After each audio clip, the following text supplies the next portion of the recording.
آج جمعے کا عنوان آپ صلی اللہ علیہ وآلہ وسلم کی سیرت کا ایک پہلو کہ آپ صلی اللہ علیہ وآلہ وسلم نے بطور شوہر زندگی کیسے گزاری۔ آج ہمارے معاشرے کے اندر لڑکا جوان ہو جاتا ہے، باپ بن جاتا ہے، اس کو شادی کے مقاصد پتہ نہیں ہوتا۔ لڑکی ماں بننے کے قابل ہو جاتی ہے، اس کو شادی کے مقاصد پتہ نہیں ہوتا۔ اس معاملے میں شریعت ہماری کیا رہنمائی کرتی ہے؟ اس معاملے میں نبی اکرم صلی اللہ علیہ وسلم کی زندگی ہماری کیا رہنمائی کرتی ہے؟ شریعت نے ہمیں کیا اصول و ضوابط بتائے ہیں، یہ بتانا چاہ رہا ہوں۔ تو میرے بھائیو، دوستو، بزرگوں، اللہ رب العزت نے یہ جو ہمیں دین اسلام دیا ہے، اس کی ایک یہ بھی خوبی ہے کہ یہ ہر معاملے میں ہماری رہنمائی کرتا ہے۔ زندگی کا کوئی پہلو ایسا نہیں ہے کہ شریعت اسلامیہ ہماری رہنمائی نہ کرتی ہو۔ آج گھر گھر کے اندر لڑائی جھگڑا ہے، فساد ہیں، اور اس بات کو یقین کے ساتھ کہا جا سکتا ہے کہ یہ ہمارے دین سے دوری کی وجہ سے لڑائی جھگڑے ہو رہے ہیں۔ اگر ہمیں پتہ ہو کہ آپس میں ایک دوسرے کے حقوق کیا ہے تو یہ لڑائی جھگڑے نہ ہوں۔ ہمیں پتہ ہو کہ طلاق کی جو نقصانات ہیں وہ کیا کیا ہیں تو طلاقیں نہ ہوں۔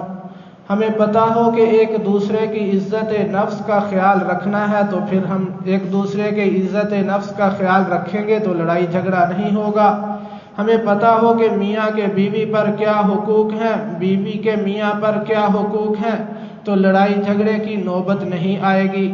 تو یہ چیزیں ہمیں کہاں سے پتہ چلیں گی؟ ہمیں دین اسلام سکھائے گا، اور دین اسلام سیکھنے کے لیے ہمیں علماء کے پاس جانا ہوگا، اور علماء کے پاس نہیں بیٹھیں گے تو پھر یہاں اس معاملے میں ہماری زندگی جو ہے نا بے مقصد گزر رہی ہے، اور وہ گزرتی رہے گی۔ ہمارے معاشرے کے اندر کسی بھی نوجوان سے سوال کیا جائے، پوچھا جائے کہ آپ کی شادی کا مقصد کیا ہے، تو شاید ہے کہ کوئی ایک دو جو قرآن و حدیث کی روشنی میں ہمیں جواب دے سکیں، وگرنہ کسی کو نہیں پتہ۔ تو آج میں یہی بتانا چاہ رہا ہوں کہ نبی اکرم صلی اللہ علیہ وسلم کی تعلیمات اس معاملے میں کیا ہے، قرآن ہمیں کیا کہتا ہے، حدیث ہمیں کیا کہتی ہے، شادی ہوتی کیا ہے، شادی کا مقصد کیا ہونا چاہیے، قرآن و حدیث کے اندر اللہ تعالیٰ نے کیا احکامات نازل کیے ہیں اس بارے میں، میاں بیوی کی مثال قرآن پاک نے کن الفاظ میں دی ہے، تو یہ بتانا چاہ رہا ہوں۔ تو میرے بھائیو، دوستو، بزرگوں، شادی کا بنیادی مقصد سب سے پہلا تو یہ ہونا چاہیے کہ آپ صلی اللہ علیہ وسلم نے فرمایا کہ نکاح جو ہے یہ تکمیل ایمان کا ذریعہ ہے۔ النکاح نصف الایمان، نکاح کر لینے سے آدمی کا ایمان کامل ہو جاتا ہے۔ جب آدمی نکاح کر لیتا ہے تو ایمان کامل ہو جاتا ہے۔ اس سے پہلے آدمی نیکیاں کرتا ہے، عبادات کرتا ہے، نوافل پڑھتا ہے، تلاوت کرتا ہے، ذکر اذکار کرتا ہے، اس سے بھی ایمان بنتا ہے، لیکن ایمان کی تکمیل، ایمان کا کامل ہونا نکاح کے ساتھ آپ صلی اللہ علیہ وسلم نے مشروط فرما دیا۔ تو سب سے پہلا مقصد ہمارا شادی کا یہ ہونا چاہیے کہ ہم ایمان کی تکمیل چاہتے ہیں، اور دوسرا مقصد ہمارا شادی کا یہ ہونا چاہیے کہ ہم گناہوں سے بچنا چاہتے ہیں۔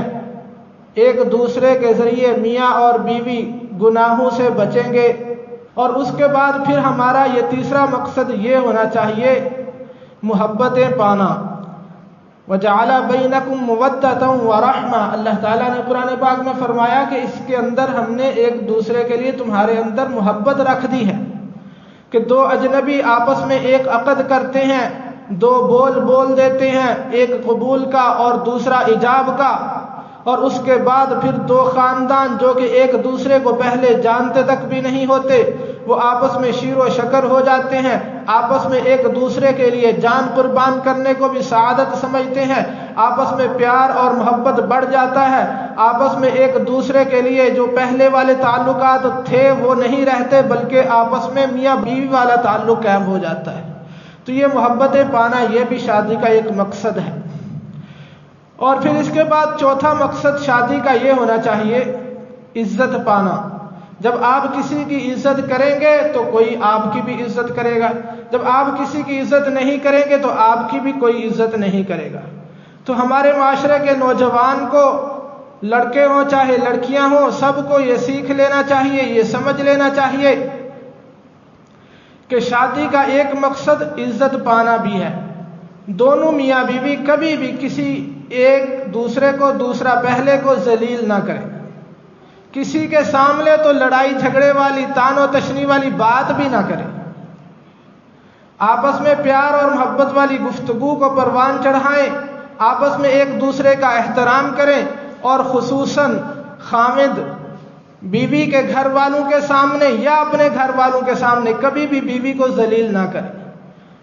اور جب ایک دوسرے کی محبت کا، ایک دوسرے کی عزت کا خیال رکھیں گے تو پھر رشتے مضبوط ہوتے چلے جائیں گے۔ یاد رکھیں، جہاں پر اللہ کے پیارے نبی صلی اللہ علیہ وآلہ وسلم کی سنتیں زندہ ہوتی ہیں نا، وہاں محبت ہی محبت قائم ہو جاتی ہے۔ یہ ہمارا ایمان ہے، عقیدہ ہے کہ نبی اکرم صلی اللہ علیہ وآلہ وسلم کی سنتوں پر عمل کرنے والا کبھی ناکام نہیں ہوتا۔ آپ صلی اللہ علیہ وسلم کی سنتوں کو زندہ کرتے چلے جاؤ، زندگی خوشگوار ہوتی چلی جائے گی، حتیٰ کہ جتنی آپ صلی اللہ علیہ وسلم کی سنتوں کے اندر ہم زندہ کرنے کے اندر ترقی کرتے چلے جائیں گے، اللہ تعالیٰ کے ہاں اتنی قبولیت پاتے چلے جائیں گے، ہماری زندگی میں اتنا سکون آتا چلے جائے گا، یہاں تک کہ اللہ تعالیٰ ہماری زندگی کو جنت کا نمونہ بنا دیں گے اگر ہم کامل طور پر دین پر عمل کرنے والے بن جائیں تو میرے بھائیو، دوستو، بزرگوں، اس کے بعد زندگی کا، شادی کا ایک مقصد یہ بھی ہے اولاد کا حصول۔ یہ بھی قرآن سے ثابت ہے۔ اللہ تعالیٰ نے زکریا علیہ السلام نے دعا کی، اللہ تعالیٰ نے اس کے جواب میں فرمایا کہ اسمہ یحییٰ، اور تمہیں بیٹا عطا کروں گا، اس کا نام بھی بتا دیا کہ اس کا نام آپ نے یحییٰ رکھنا ہوگا۔ نیک اولاد کا حصول یہ بھی شادی کا ایک مقصد ہے۔ اور پھر اس کے بعد ایک مقصد جو ہمیں قرآن و حدیث سے پتہ چلتا ہے، جو میں نے آیت مبارکہ تلاوت کی ہے، وَمِنْ آيَاتِهِ أَنْ خَلَقَ لَكُم مِّنْ أَنفُسِكُمْ أَزْوَاجًا لِتَسْكُنُوا إِلَيْهَا وَجَعَلَ بَيْنَكُم مَّوَدَّةً وَرَحْمَةً، کہ یہ جو اللہ کی نشانیوں میں سے ایک نشانی ہے کہ یہ جو جوڑے جوڑے ہم نے پیدا کیے ہیں، یہ اس لیے پیدا کیے ہیں کہ تاکہ تم سکون حاصل کرو۔ قرآن و سنت کے اندر غور و فکر کرنے سے ہمیں پتہ چلتا ہے کہ اللہ تعالیٰ نے سکون جو ہے 3 چیزوں کے اندر رکھا ہے۔ نمبر 1، ازواجی زندگی کے اندر اور گھر کے اندر زندگی گزارنے کے اندر۔ تیسرا سکون جو ہے اللہ تعالیٰ نے اور اللہ تعالیٰ کے پیارے رسول صلی اللہ علیہ وسلم نے جو بتلایا ہے، وہ رات کے اندر سکون رکھا ہے اللہ تعالیٰ۔ جس کو یہ 3 نعمتیں حاصل ہیں، اپنا گھر، اپنے گھر کے اندر زندگی گزارنا، رات کا ماحول، رات میں میسر ہو جانا سونے کے لیے، اور میاں بیوی کی صحبت، بیوی بچوں کے ساتھ بیٹھنا، یہ تینوں چیزیں جس کو حاصل ہیں اس کو کامل سکون حاصل ہو جاتا ہے۔ جس کو یہ 3 چیزیں حاصل نہیں ہیں، رات کا سکون، سونا میسر نہیں ہے، اور اسی طرح میاں بیوی والا تعلق نہیں ہے، بیوی بچوں کے پاس زندگی نہیں گزارتا، آج کا نادان نوجوان شاید یہ سمجھتا ہے کہ رات کو دیر تک چوکوں میں، چوراہوں میں زندگی گزار کر وہ سکون حاصل کرنا چاہتا ہے، ہرگز اس کو سکون نہیں ملنے والا، کیونکہ اللہ تعالیٰ نے یہ فرما دیا کہ تمہارے لیے میں نے سکون تمہارے گھر میں رکھا ہے، تمہارے لیے میں نے سکون اپنے بیوی بچوں کے ساتھ رکھا ہے، اگر تم سکون چاہتے ہو تو اپنے بیوی بچوں کو وقت دو، ان کے ساتھ زندگی گزارو۔ تو میرے بھائیو، دوستو، بزرگوں، جب ہم یہ چیزیں سیکھ لیں گے، جب ہمیں یہ پتہ ہوگا تو پھر ہماری زندگی خوشگوار ہو جائے گی، معاشرے کے اندر تلخیاں ختم ہو جائیں گی، نفرتیں ختم ہو جائیں گی۔ یہ جگہ جگہ پر، قدم قدم پر ہمیں جو نفرتیں نظر آ رہی ہیں، قدم قدم پر ایک دوسرے کی جو ہم ٹانگیں کھینچ رہے ہیں، قدم قدم پر ایک دوسرے کے خلاف ہم جو پلاننگ کر رہے ہیں، قدم قدم پر ایک دوسرے کے خلاف ہم غیبت کر رہے ہیں، قدم قدم پر ایک دوسرے کی ہم چغلی کر رہے ہیں، قدم قدم پر ایک دوسرے کے ہم حقوق کو کچل رہے ہیں، اس وجہ سے ہے کہ ہمیں پتہ ہی نہیں ہے کہ اس کے حقوق کیا ہے۔ ہم نے علماء سے سنا تو ہے لیکن عمل نہیں ہے، اور بعض کو پتہ ہی نہیں ہے کہ میاں بیوی کے حقوق کیا ہے، بعض کو پتہ ہی نہیں ہے کہ شادی شدہ آدمی کی زندگی کیسی ہونی چاہیے، شادی کے مقاصد کیا ہے۔ تو یہ بنیادی مقاصد ہیں جو میں نے ذکر کیے ہیں کہ شادی شدہ آدمی کو زندگی کیسے گزارنی چاہیے۔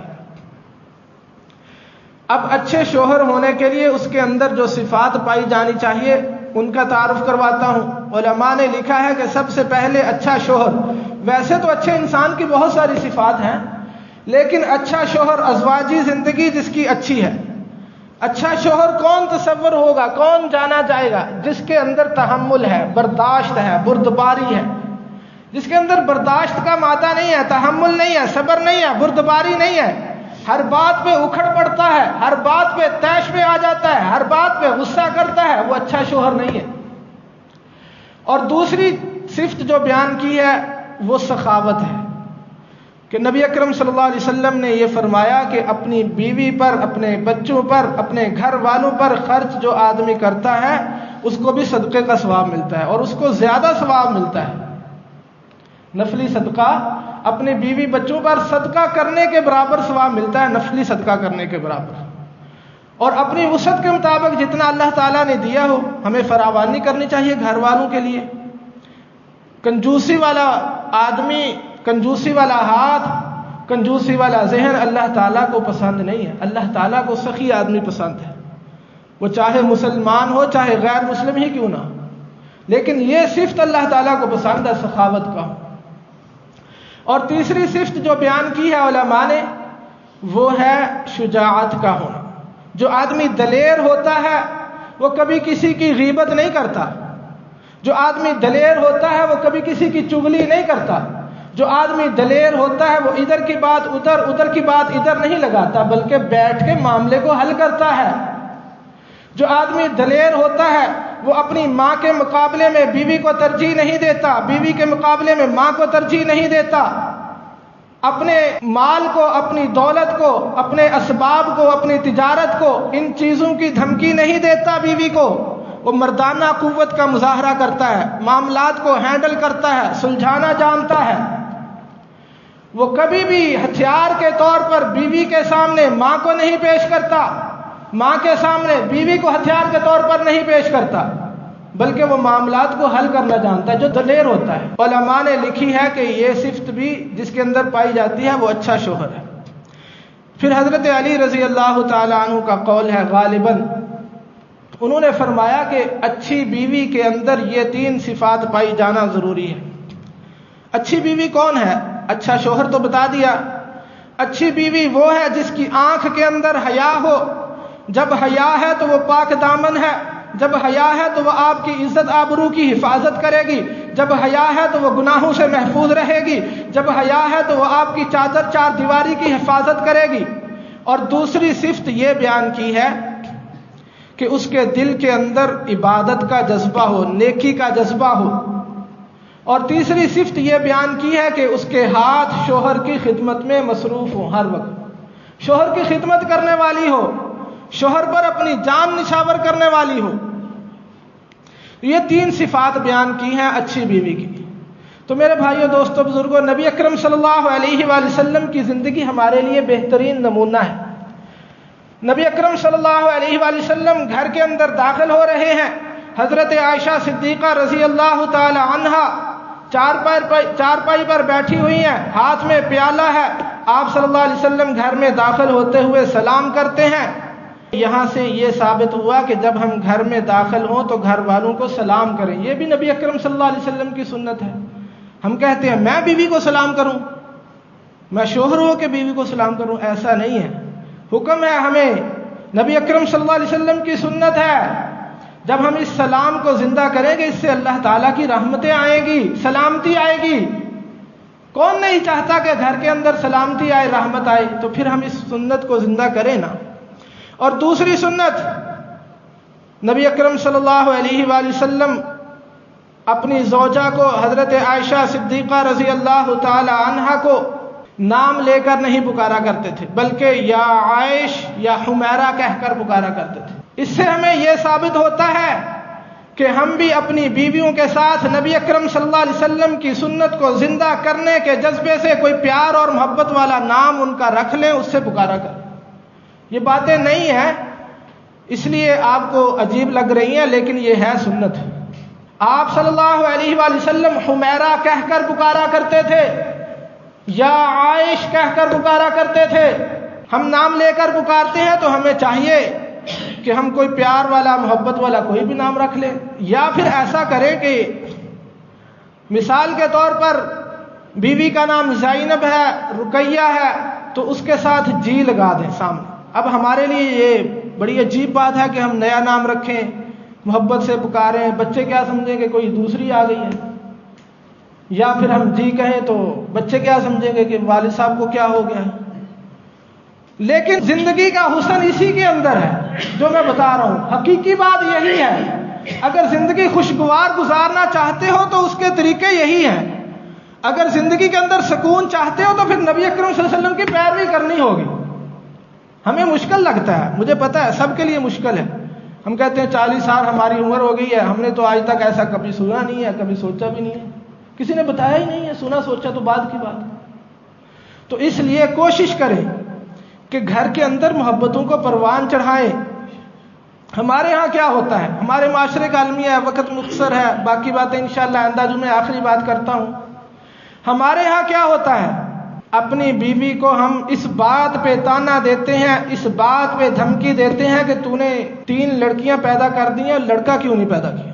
یہ ہمارے معاشرے کا المیہ ہے۔ ارے بھائی، بیوی کے اختیار میں ہے بچہ پیدا کرنا یا بچے پیدا کرنا۔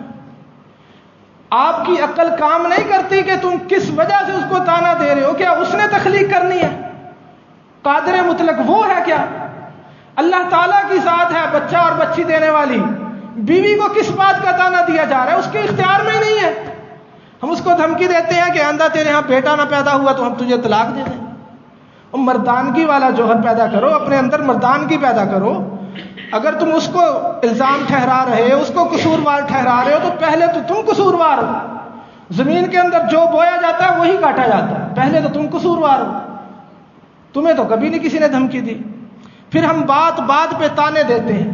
یہ تانے دینے والی بات رسول اللہ صلی اللہ علیہ وسلم، تمام صحابہ اکرام کا اور اولیاء کا طرز نہیں ہے۔ یہ ہماری اپنی باتیں بنائی ہوئی ہیں کہ بیوی کو ایسے رکھا جاتا ہے جیسے غلام باندھی ہو۔ اللہ تعالیٰ کو یہ ناپسند ہے بات۔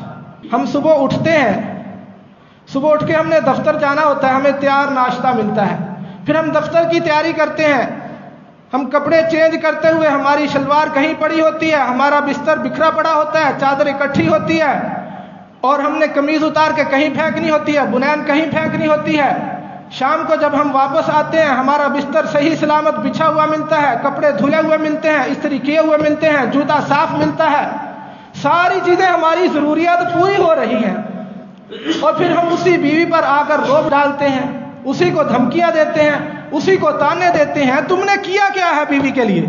وہ سارا سامان تو اپنے گھر سے لے کر آئی ہے، جس بیڈ پر رات کو سوتی ہے وہ اس کے گھر کا ہے، اس کے بھائیوں نے، اس کے والدین نے دیا ہے، جو اس نے کپڑے پہنے ہوئے اس کے والدین نے دیے ہیں، جو اس نے جوتی پہنی ہوئی ہے اس کے والدین نے دیے ہوئے ہیں، جن برتنوں میں کھانا کھا رہے اس کے والدین نے دیے ہوئے ہیں، جس صوفے پہ تم بیٹھے ہو اس کے والدین نے دیا ہوا ہے۔ تم نے اس کو کیا دیا؟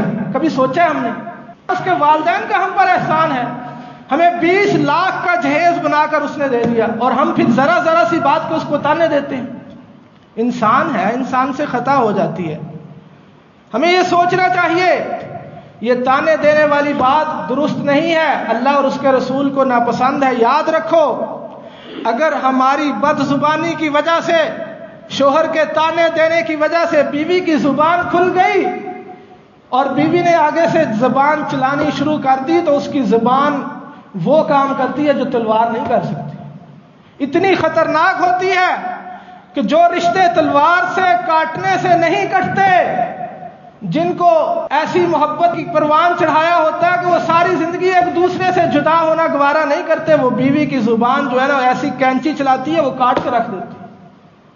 اور یہ بات بھی یاد رکھو کہ بیویوں پر ہاتھ اٹھانا یہ کوئی مردانگی نہیں ہے۔